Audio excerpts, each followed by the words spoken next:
Glória a Deus, glória a Deus. Está feliz, meu irmão?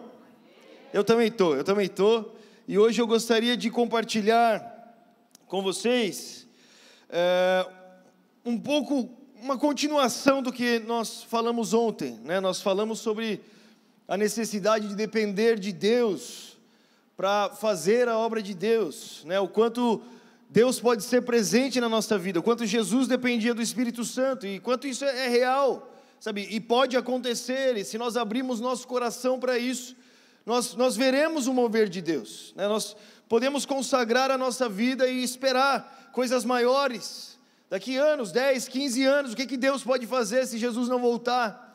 Ainda por mais que as trevas se levantem, a luz é mais poderosa, o Evangelho não se cala diante de nada, né? O Evangelho ele continua, as portas do inferno não prevalecem, diante de uma igreja que entende quem Cristo é, entende o seu chamado, e é isso que nós fazemos, é por isso que nós estamos aqui, que nós pregamos o Evangelho, e todos nós somos necessários nessa obra de Deus, é por isso que você está aqui hoje, você não é descartável por Deus, o Senhor verdadeiramente quer que você também faça parte disso, e muitas vezes nós não nos entregamos mais a Deus por alguns pensamentos errados que nós temos acerca de Deus e de nós mesmos, e hoje eu gostaria de falar um pouco sobre isso. Então abra sua Bíblia comigo, em Atos, mais uma vez, Atos no capítulo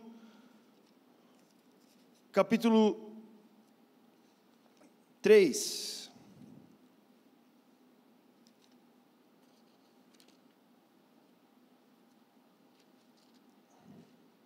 Atos 3.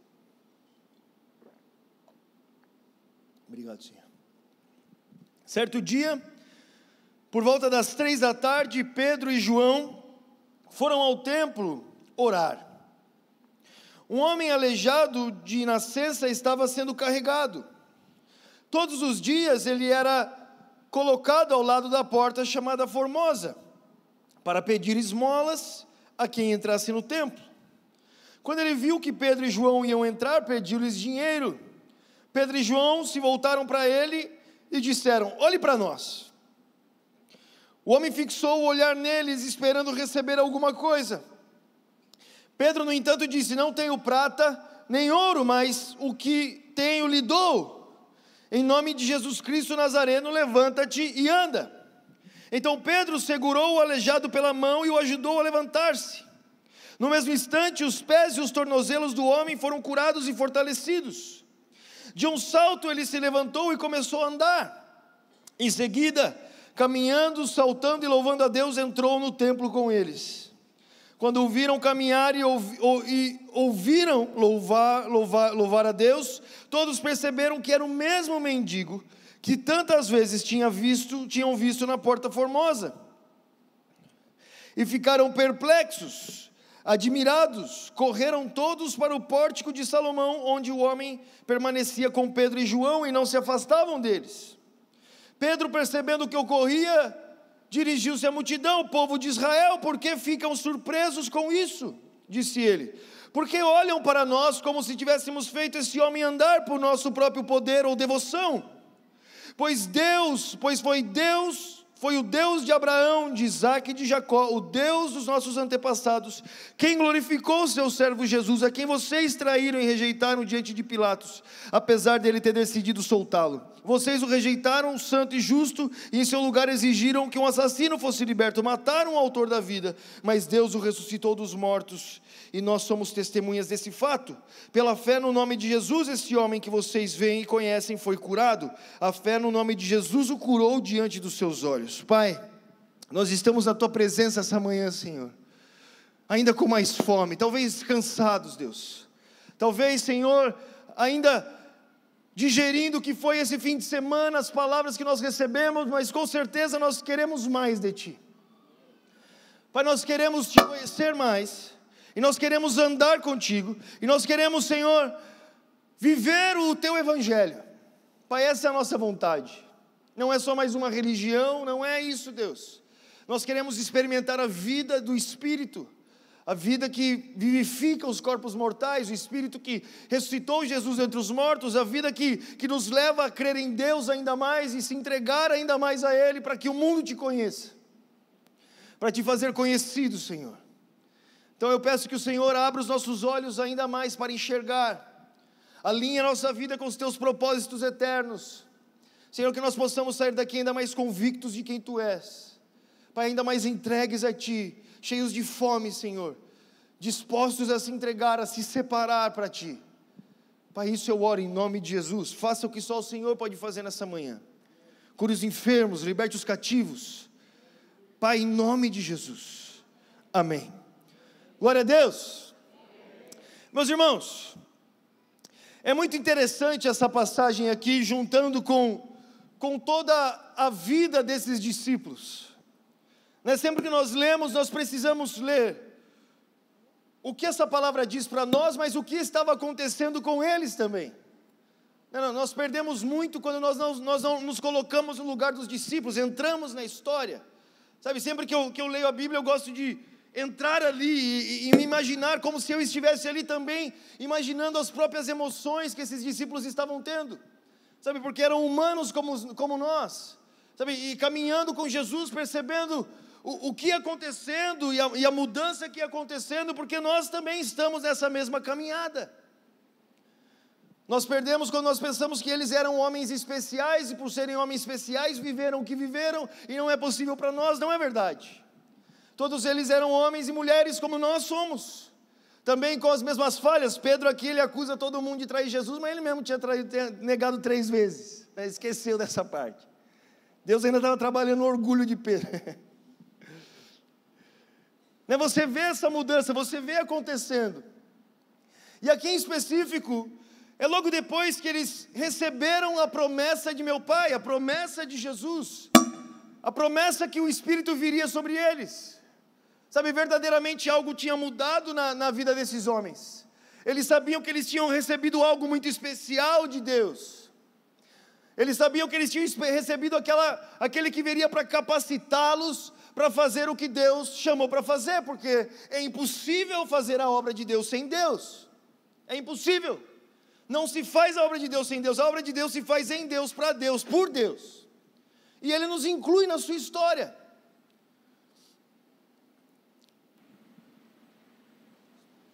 Obrigado, irmão. Ele nos inclui na sua história para viver com Ele o que Ele está vivendo. Isso é muito claro na caminhada com os discípulos. Certa vez Jesus está andando com seus discípulos e Ele passa diante dos fariseus. E com certeza naquele momento os discípulos, eles já estavam se achando bastante. Imagina, você está andando com Jesus, o cara faz um monte de milagre, você faz parte do clube dele, você e os seus amigos, e você está lá e de repente, o que estava passando na cabeça dos discípulos? Então nós vamos sentar à direita e à esquerda do Senhor, nós vamos governar isso aqui, tá, Jesus? Pedro um pouco mais para frente, ele mesmo disse para Jesus: Jesus, o senhor não entendeu nada do Evangelho, deixa que eu te ensino. Depois que Jesus disse que ele era bendito porque recebeu do Pai a revelação que ele era o Cristo, e Pedro repreende. Imagina como estavam os discípulos já pensando sobre si mesmos, imaginando que eles seriam os salvadores da pátria, imaginando que a salvação de Israel estava sobre os seus próprios ombros. É isso que eles pensavam. Sabe, essas eram as perguntas que eles fazem para Jesus. Eles querem ir sem Jesus, eles dizem que eles estão prontos para fazer, e Jesus sempre vai cortando as asinhas dos discípulos, ensinando eles. Em certo momento, eles passam por esses fariseus, e Jesus fala assim, olha para os discípulos, e imagina os discípulos já se achando os bonzão. Jesus diz: o negócio é o seguinte, se a vossa justiça não superar a deles, vocês não entram no reino dos céus. Aí eu imagino o balde de água fria que foi na cabeça desses caras, porque alguns deles não sabiam nem ler direito. Os fariseus, hoje nós conhecemos, nós o vemos como os religiosos que se opuseram a Cristo, mas para a época ali, para a cultura, eles eram os homens santos. Eram eles que conheciam a Torá de cor, eles recitavam esse livro de cor, desde a sua infância eles aprendiam. Sabe, era parte da vida deles. Eles jejuavam, eles davam as ofertas, eles estavam no templo, a vida deles era completamente entregue a Deus. E a população os via assim, e assim também os discípulos. Aí de repente Jesus fala assim: se vocês a vossa justiça não superar deles, não dá. Imagina os caras pensando: e agora? que eu vou fazer, velho? Ontem mesmo eu queria dar uma facada em alguém. Ontem mesmo eu estava revoltado com esse mesmo aqui, ó, esse Mateus. Imagina Pedro e Mateus brigando o tempo todo. Esse cobrador de impostos traidor aqui. Eu não sei que Jesus está com ele aqui do lado o tempo todo. Como pode? Pedro revoltado e Mateus dizendo, esse cara é um rebelde. Pedro não sabe o que faz. E aqueles discípulos brigando, e um querendo ser melhor que o outro. E de repente Jesus disse, se você não superar deles, vocês não vão entrar no reino dos céus. Eu acho que os caras falaram, então não tem como, o que nós vamos fazer? Vamos começar a decorar o livro, mas não temos nem esse livro aqui. Vamos ter que se juntar aos fariseus lá e aprender com eles, ou nós vamos ter que jejuar como eles, ou fazer alguma coisa para receber essa justiça. Aquilo já começou a virar uma confusão na cabeça deles, aí de repente, Jesus passa e ensina outra lição. Vem o jovem rico até os discípulos, vem até Jesus, e o jovem rico ele vem, e ele diz, pergunta a Jesus o que fazer para herdar a vida eterna, e Jesus diz, obedeça aos mandamentos, e ele diz, isso tudo eu tenho feito. Então Jesus disse, então se você quer ser perfeito, deixa tudo que você vende, tudo que você tem e me siga. E o jovem ele vai embora triste, porque tudo que ele fazia, ele fez para ele mesmo. Na verdade ele não creu em Jesus, porque se ele tivesse crido, com certeza ele deixaria tudo ali. Ele não creu e ele vai embora, e os discípulos estão vendo isso. E aí Jesus olha para os seus discípulos e fala algo muito duro de se ouvir. Ele diz, é mais fácil um camelo passar no buraco de uma agulha do que um rico entrar no reino dos céus. E aí os discípulos, eles entram em pânico, dá tela azul na cabeça deles. Porque na cabeça deles, meus irmãos, culturalmente na época, os fariseus eram os homens de Deus, e os ricos eram os amados de Deus. Se o cara era rico é porque Deus gostava muito dele. Não existia, ou era muito rico ou muito pobre. Se o cara era rico, era muito difícil um pobre se passar a rico. Não, ele já nascia em uma família abastada, ele já vinha de uma geração, ele já fazia parte. Significava o quê? Que Deus os amava, eles eram os queridinhos de Deus. Essa era a cabeça dos discípulos. Aí de repente Jesus olha para os discípulos e fala assim, é mais fácil um camelo passar num buraco de uma agulha do que um queridinho de Deus entrar no reino do céu. Agora não tem mais o que fazer. E é o que Pedro pergunta. Ele fala, então quem que pode entrar? Nós não vamos conseguir. O que nós estamos fazendo aqui? Como que nós vamos viver essa vida que o Senhor quer que a gente viva? Não tem como viver. O Senhor está fazendo a gente de bobo. Eu deixei tudo para te seguir, você está falando que não tem como. Aí Jesus olha para Pedro e fala assim, realmente você tem razão, não tem como, é impossível para você. Pegadinha não tem como. Olha só, Pedro, você está certo, é impossível para você entrar no reino dos céus. É impossível para você viver isso que eu estou ensinando para vocês. É impossível. É impossível que vocês obedeçam a Deus. É impossível que vocês vivam os meus ensinamentos. É impossível que você ande no poder de Deus. É impossível para você, não tem como mesmo. E eu acho que naquele momento os discípulos caem em si. Eles falam, então o que nós vamos fazer? Aí Jesus continua, ele diz, mas o que é impossível para os homens, é possível para Deus.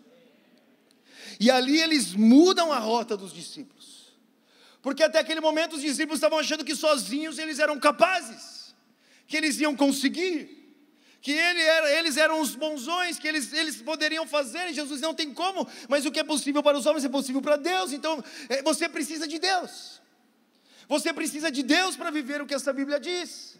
Sozinho nós não vivemos, não tem como, é por isso que nós nos separamos a Deus, nós nos aproximamos dEle, para que Ele nos enche e a gente consiga viver isso. E Pedro entendeu isso muito bem, e Pedro entendeu isso em todas as esferas da sua vida. O que nós não entendemos, e nós temos o pensamento reverso a Pedro. Olha que interessante, esse discípulo, que negou Jesus e foi alcançado por Ele de novo, foi batizado no Espírito Santo, que aguardou, foi batizado por Deus, que conheceu o quão fraco ele era, que viu as suas próprias dificuldades, que viu o quanto ele era incapaz de seguir a Cristo. Sabe, foi isso que ficou claro para os discípulos. Quando Jesus vai para a cruz, todos os abandonam. Ele ficou claro, nós não conseguimos mesmo. Sabe, não tem como, em momentos difíceis assim, talvez a gente deixe para lá. E realmente sozinho não tinha como, é por isso que ele disse, espere na cidade, você precisa do Espírito Santo.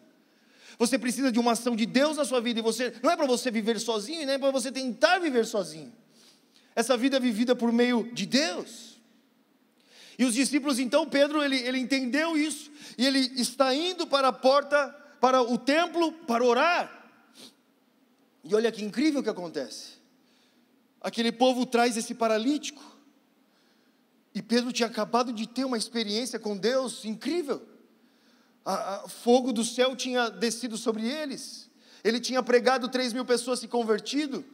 Com certeza ele estava cheio de ousadia. E de repente ele passa por esse paralítico. Ele diz: olha para mim. E ele levanta aquele paralítico. Ele puxa sua mão e ele começa a andar. Aí a população vê isso, todos veem isso e vem em direção aos discípulos. E Pedro dá essa resposta que é fantástica. Ele diz: vocês estão loucos? Vocês acham que foram a gente que fez alguma coisa aqui? Você acha que eu tenho a ver com isso? Pedro diz, e é muito impressionante que ele diz: não foi nem a minha devoção que fez isso. Isso é muito incrível, cara. Ele diz: não foi nem a minha separação a Deus que fez isso.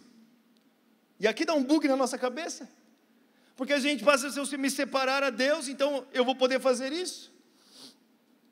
Mas não era isso que Jesus estava ensinando para os discípulos.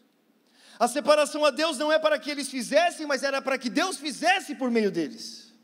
E eles tinham essa compreensão, e por ter essa compreensão, eles ousaram em orar por um paralítico.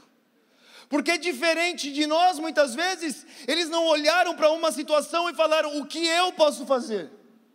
Mas eles olharam para aquela situação e falaram: o que Deus pode fazer? Quando as pessoas correm até Pedro, ele diz: não fomos nós, isso não foi a gente que fez, quem fez isso foi Jesus, foi o poder do seu nome, foi a fé em Jesus. Mas irmãos, nós deixamos de viver tanto em Deus, porque ao invés de pensar o que Deus pode fazer, nós ficamos pensando o que eu posso fazer. E por você saber que você não pode fazer nada, você não dá um passo de ousadia. Você pensa: como que eu vou orar por um enfermo? Como que eu vou pregar para alguém na rua? Como? Você olha para si mesmo, como que se algo se fosse acontecer, deveria acontecer por sua conta. E você nunca vai se achar preparado para isso. Você nunca vai se achar digno para isso. Você nunca vai se achar pronto, porque é impossível para nós. Mas Pedro diz: foi Deus quem fez. Meu irmão, e se essa mentalidade mudasse na nossa vida? Sabe, se ao invés de nós olharmos para situações, nós pensássemos o que nós podemos fazer, ao invés de nós pensássemos o que Deus pode fazer.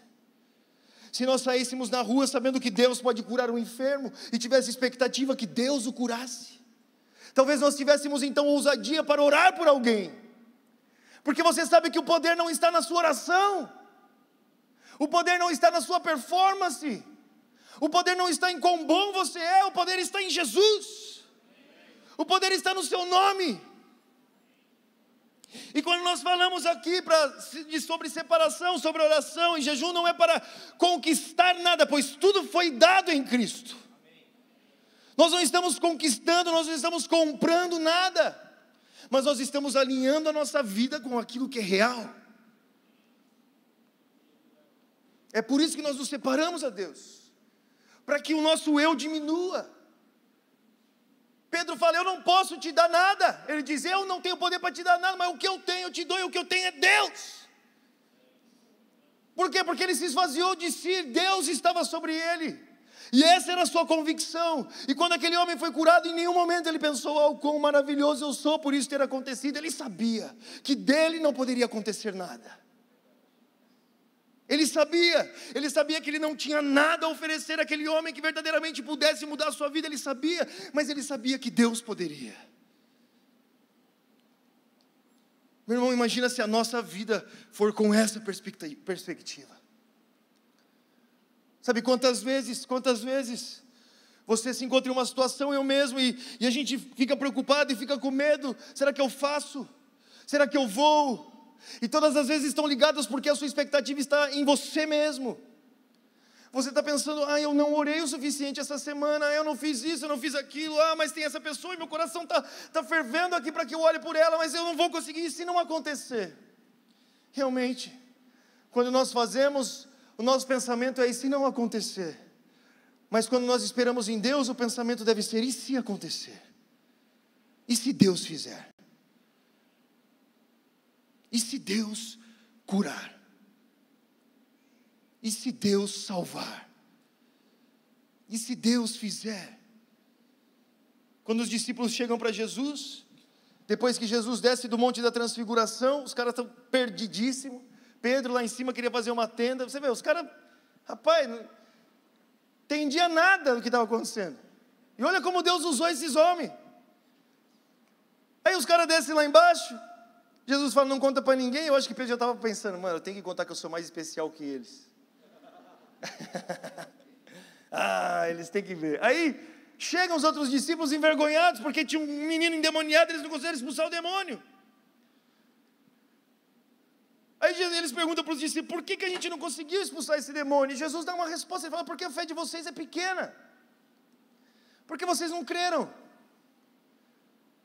Ele não diz assim porque esse demônio é muito forte, ele não diz porque você não, ele diz porque vocês não creem. E ele continua dizendo, ele fala assim: mas essa casta só sai com jejum e oração. E muitas vezes nós olhamos para esse jejum e oração como se nós fôssemos conquistar poder em jejum e oração para expulsar os demônios. Não, é porque em jejum e oração nós conhecemos a Deus, e ao conhecer a Deus nós temos fé em Deus.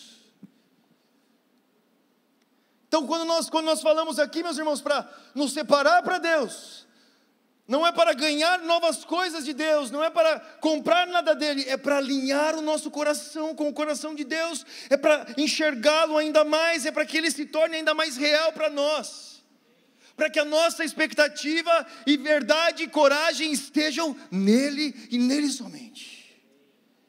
Que até mesmo quando aconteçam coisas gloriosas, a gente possa olhar para Deus e dar a glória a Ele. E se nós tivermos essa perspectiva, se ao sair daqui nessa rua, você começar a crer em Deus, o que Deus pode fazer por alguém, o que Deus pode fazer em alguém, o que Deus pode tocar, o que Deus pode curar, o que Deus pode falar. Sabe, se ao invés de pensar o que você pode fazer, você pensa o que Deus pode fazer, e você começar a se entregar a essa verdade. Sabe, você começar a entender que você pode fazer com que as pessoas vejam a Deus, e você se separar a Deus para que isso aconteça. Meu irmão, nós viveremos os momentos mais gloriosos da nossa vida, porque a nossa expectativa estará no lugar certo, porque nós saberemos que se algo aconteceu, Deus fez. E se Deus fez, Ele pode fazer de novo e pode fazer mais, mudando a nossa perspectiva de pensar: eu não vou fazer porque eu que faço, porque sou eu que faço, eu nunca vou orar por alguém. Mas se Deus faz, meus irmãos, eu me lembro a primeira vez que eu orei por um enfermo na vida. Meu pai, ele me chamou, eu estava pregando, eu trabalhava de intérprete, então eu interpretava os pregadores, e eu vi muitos sinais, muitas coisas acontecendo por todo o Brasil. Só que eu tinha essa ideia, eu pensava: não, isso acontece porque eles estão orando. E um dia meu pai chegou para mim e ele falou assim: você tem que, eu vou levar você para viajar comigo, e eu vou pôr você para orar, porque você vai ver que Deus é com você. E eu falei assim, e eu pensei: não, Deus não é comigo, não, você sabe o que tem aqui na minha cabeça?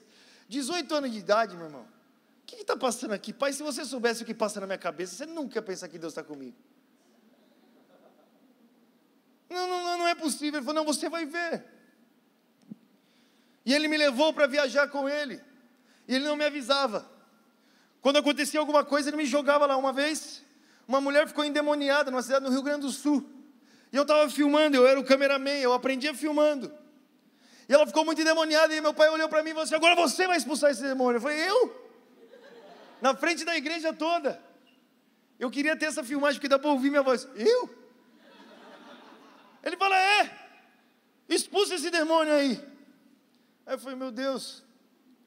Aí eu: tá bom, então o demônio sai. Ele falou: fala com autoridade com esse capeta e manda ele sair gritando uma vez. Eu falei: então em nome de Jesus, sai, e sai gritando. Meu irmão, o demônio deu um grito, que eu pulei para trás, eu assustei. Eu falei, Jesus amado, eu nunca imaginei que isso poderia acontecer.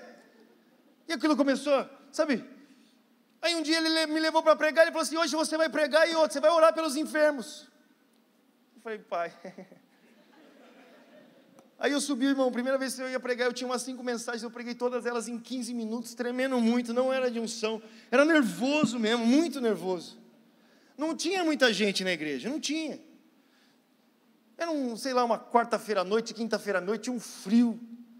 O pessoal nem veio, mas quando ele falou que ia pregar, eu já cheguei na igreja, eu já cheguei olhando o pessoal, falei, bom, não tem nenhuma cadeira de roda, não tem nenhuma muleta, ninguém está faltando pedaço aqui. O pessoal parece que está saudável hoje. Aí fui pregar. Aí eu, em nome de Jesus, lá preguei e tal, aí eu falei, tem que orar pelo meu pai lá. Eu olhei para o meu pai, e ele aqui. Aí eu falei, então tá bom, então Jesus está aqui para curar vocês, se você precisa ser curado, vem até aqui à frente. Ninguém veio. Eu falei, glória a Deus. Meu pai tinha razão, Deus é comigo mesmo. Ninguém veio. Eu falei assim, mas ele está aí, eu vou falar mais uma vez, né? Você que precisa ser curado, vem até aqui à frente, Jesus vai curar você. Ninguém veio de novo, eu falei, aleluia. Ninguém precisa ser curado. Tá vendo? Eu falei assim, vou chamar mais uma vez, ninguém vai vir, vou falar para meu pai, tá vendo? Era tanta unção que eles foram curados na palavra. Aí chegou no final, eu falei, mais uma vez, meu irmão, se você precisa ser curado, vem até aqui à frente. Eu estava quase falando, eu pago uma Coca-Cola para você depois lá no fundo. Mas vem aqui, meu pai está aqui, eu tenho que orar por alguém. Vem até aqui à frente, vem. Aí um homem levantou e começou a vir. Aí eu não esperava, irmão. Aí ele veio vindo, eu vinha observando. Falei, não está mancando, está andando bem. Deve ser, sei lá, vai orar pela avó dele longe. Eu tenho fé para orar por gente lá no Acre. Está aqui lá no Acre, uma fé absurda. Vem, aí o cara veio. Aí eu cheguei lá na frente. Falei, meu irmão, o que você tem? O que você precisa de oração? Aí ele olhou para minha cara assim, ele falou, eu tenho uma hérnia. Aí eu olhei para a cara dele e falei assim, o que é uma hérnia? Eu nem sabia. Aí ele levantou a camisa assim. Aí, velho, ele tinha uma faixa segurando o Godzilla, não era uma hérnia. Estava saindo alguma coisa dele. Era realmente assim, eu falei assim, meu Deus, e agora? Esse cara precisa de libertação. Eu falei, como que eu vou orar para esse homem agora? Eu falei, Senhor, primeira vez, Deus, primeira vez, não podia ser uma dor de cabeça, uma parada assim. Que se a pessoa fosse curada, se não fosse, ninguém ia perceber, eu também não, eu ia ficar feliz. Primeira vez uma hérnia, eu nem sabia o que era uma hérnia. Aí eu falei assim, então eu vou orar por você, meu irmão, já que eu falei, né?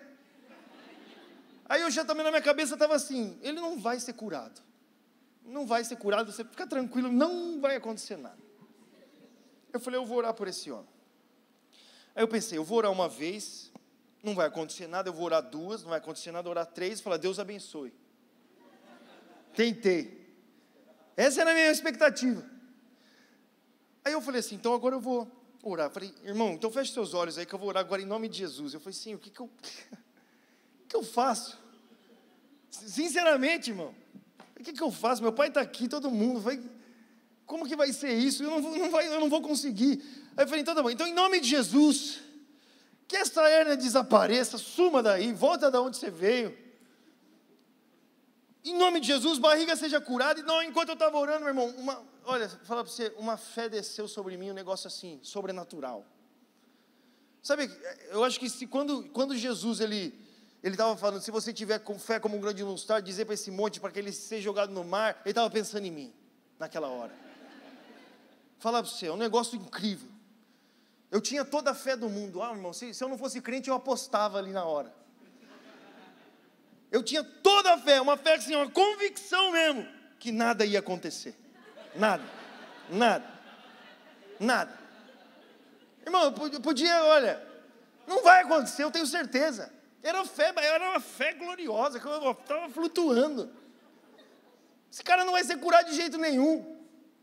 Mas eu vou orar. Então, em nome de Jesus, Desapareça. Eu falei, vou ficar aqui nessa posição já de oração, porque se não acontecer nada, já oro de novo, oro outra vez. Eu falei, em nome de Jesus, amém. E aí, meu irmão? Aí, cara, o cara passou a mão na barriga assim, olhou para minha cara, falou, sumiu. Aí eu falei, sumiu? Nem eu falei, sumiu, procura direito isso aí, o cara, sumiu, sumiu, eu falei, traz todo mundo, agora eu quero orar por todo mundo, que agora eu estou confiante. Aí o cara foi curado, eu fiquei doido, eu abracei ele, eu falei, aí, tá vendo, pai? Uhul! Aí, meu irmão, saí de lá, eu falei assim, mas tem alguma coisa errada.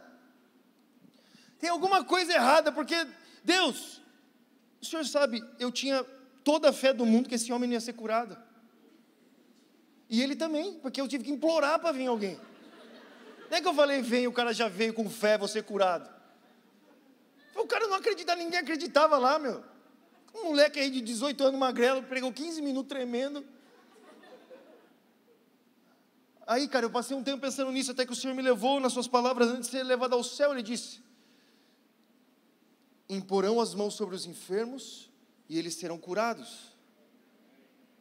E eu pensava que, Ele disse, e aqueles que creem imporão as mãos sobre os enfermos, e eles serão curados. E na minha expectativa antes, era assim, eu achava que eu tinha que sentir alguma coisa, entendeu? Era como se eu tinha que ouvir uma voz do céu, ou sentir um arrepio na coluna, ou alguma coisa para que me direcionasse, que me mostrasse que eu tivesse fé. E na verdade, todos os meus sentimentos eram contrários àquilo. Mas Jesus não disse que aqueles que creem flutuarão, ou sentirão arrepios, ou ouvirão, ou não. Aí ele diz, aqueles que creem porão as mãos sobre os enfermos. Aí eu entendi, eu falei, bom, essa fé que Jesus está falando, não é um sentimento, cara, é uma ação. A fé é uma ação. E eu falei, então se a primeira vez na vida que eu orei, eu tinha certeza que esse cara não foi curado e foi curado, não depende de mim. Eu vou orar por todo mundo. E foi aí, meu irmão, que eu saí na rua procurando muleta. Não, porque se curou lá, vai curar na rua também. Sabe, e ali Deus foi ensinando, nas suas fraquezas, aquilo que você acha que você não consegue, naquilo que você acha que não você é capaz, é onde você entrega a Deus realmente, é onde você espera dEle, é essa a resposta que Pedro dá, não fomos nós, eu não poderia fazer isso, e que glorioso é viver assim, meu irmão, viver uma vida onde nós esperamos de Deus, onde nós sabemos que Deus pode fazer. E isso tira de nós um peso enorme, porque se a pessoa for curada, glória a Deus. Se ela não for curada, glória a Deus, porque não somos nós. A nossa disposição a Deus é obedecê-lo, é se entregar a Ele, é sermos mensageiros, é fazer o que Ele nos mandou. Se Ele não mandou orar pelos enfermos, nós oramos pelos enfermos, mas o resultado compete a Deus. É isso que Pedro estava falando. E olha que coisa incrível, a Bíblia diz que esse homem todos os dias estava na porta do templo. Quantas vezes Jesus passou por aquele paralítico? Quantas vezes? Quantas vezes Jesus subiu ali e aquele homem continuou ali? São coisas que a gente não entende. Talvez aconteça em momentos diferentes, mas eu não vou ficar pensando nisso, porque eu tenho uma ordem de Deus, de ir, de falar, de pregar, de confiar em Deus, de pôr a minha expectativa nele. Independente do que possa acontecer ou não, é claro que quando nós saímos e nós queremos ver o mover de Deus, isso nos atrai mais a Ele. Tanto o ver a glória nós queremos mais, porque eu saí daqui ontem querendo orar mais ainda. E tanto não ver, porque você quer ver Deus agindo, mas é colocar a sua expectativa no lugar certo, que é em Deus. É para essa vida que o Senhor nos chamou, onde Deus é necessário. Sabe, é Jesus chamando Pedro para andar sobre as águas, é isso. Sabe, nós ficamos admirados com Pedro, por ele ter andado sobre as águas. Mas olha só, a Bíblia diz que Jesus chegou andando sobre as águas, e ele diz, não tenha medo, sou eu. Aí Pedro, com muita ousadia, diz, então se você é você mesmo, me chama para ir ter contigo. E Jesus diz, vem. E naquele momento Pedro, ele poderia fazer só uma coisa, ele poderia sair do barco, mas ele não poderia se manter sobre as águas. E por isso ele afunda. E quando ele afunda, não é ele que se agarra a Jesus, é Jesus que o segura. Porque ele está em um lugar onde ele depende de Deus. E meu irmão, quando você se entrega a Deus e depende dele, não pense que ele vai virar as costas para você. Não pense que ele vai te deixar afundar. Se você se entregou a Deus, meu irmão, não pense que Deus vira as costas e te abandona. Se você saiu do seu barco, se você foi para um lugar onde você não tem segurança nenhuma mais em si mesmo, a não ser o próprio Deus, é ali que as coisas acontecem. Pedro podia sair do barco, mas permanecer sobre as águas só Deus podia fazer. Só Deus podia fazer. E é essa vida que o Senhor nos chama para viver. Onde nós vivemos uma vida onde Deus é necessário. Amém? Então nós vamos sair daqui hoje, nós vamos ver muleta pela rua e nós vamos orar por eles. É ou não é? Porque Deus faz, não sou eu mesmo. Você vai chegar e falar, com licença, posso orar por você? Eu creio que Jesus pode fazer isso por você. O cara vai pensar que você é louco, deixa ele pensar. Ora por ele, sabe, se entrega a Deus, cara. Vai viver essas experiências com Deus. Porque isso vai edificar a sua vida, você vai desejar Deus ainda mais. Você vai querer se entregar ainda mais. Quando você vê Deus agindo, muitas vezes nós pensamos que nós não temos unção, que não está sobre nós, que Deus não nos chamou. Mas eu aprendi algo muito interessante sobre a unção de Deus. Jesus diz, o Espírito do Senhor está sobre mim. Em Lucas 4 ele diz, o Espírito do Senhor está sobre mim, porque Ele me ungiu para apregoar as boas novas aos pobres. Ele me ungiu para libertar os cativos e oprimidos. Ele me ungiu para dar vista aos cegos. Ele me ungiu para anunciar o ano aceitável do Senhor. A unção é para. E quando nós não nos colocamos no lugar onde ela é necessária, ela nunca vai aparecer. Então, meu irmão, você quer ver as pessoas serem salvas? Comece a pregar e vê o que acontece. Você quer ver as pessoas serem curadas? Comece a orar por elas. Se coloque onde a unção é necessária. Sabe, se coloque, porque Deus derramou algo sobre nós que não é para nós. O Espírito do Senhor está sobre nós, mas Ele me ungiu e não é para mim, é para. E quando nós vamos, cara, nós vamos com essa expectativa, nós vamos começar a experimentar isso que a Bíblia diz que acontece. Porque Deus é o mesmo. Ele é o mesmo ontem, hoje e eternamente. Ele não mudou. Se Ele usou homens como esses, que eu acho que boa parte de nós são mais inteligentes do que eles, eu não tanto, que eu ainda estou lendo o que eles escreveram e ainda fico sem entender.